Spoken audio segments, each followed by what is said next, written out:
One evening, an old wise woman was telling her grandson about a battle that goes on inside us all. She said, "My child, there is a battle between two wolves inside each one of us. One is fear. It is anger, envy, jealousy, sorrow, regret, greed, arrogance, self-pity, guilt, resentment, inferiority, lies, false pride, superiority, and ego.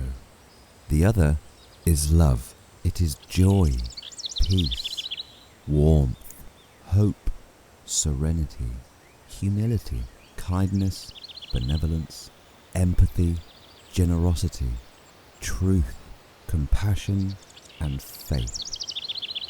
The grandson thought about it for a minute and then asked, "Which wolf wins?" The wise grandmother simply replied, "The wolf that wins is the wolf you feed."